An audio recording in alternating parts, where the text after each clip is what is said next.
రాముడి కంటే కృష్ణుడి కంటే ప్రపంచంలో సకల దేవతల కంటే గొప్పవారు ఎవరో తెలుసా? మొహమాటం లేకుండా చెబుతున్నా, నాకు పక్షపాతం లేదమ్మా. కనకదుర్గాదేవి అందరికంటే గొప్ప దేవత, లోకమాత, జగన్మాత. లలితాదేవిని మించినటువంటి భగవత్ శక్తి ప్రపంచం మొత్తం మీద లేదండి.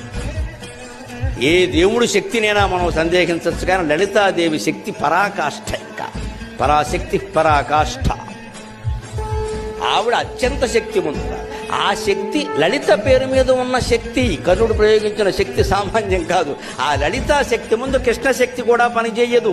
ఆయన భయపడ్డాడు. కృష్ణుడు అంటాడు, వాడైపోయి ఇది అమ్మవారి శక్తి, ఇది అమ్మవారి శక్తి. ఎందుకంటే శ్రీరాము లలితాదేవి, శ్రీకృష్ణ శ్యామలాశ్రు. రాముడు అంత అందమైన వాడు ఎందుకేంటంటే లలితాదేవి రూపం. శ్రీకృష్ణుడు అంత ఘనకార్యాలు ఎందుకు చేయగలిగాడంటే శ్యామలాదేవి అంశ.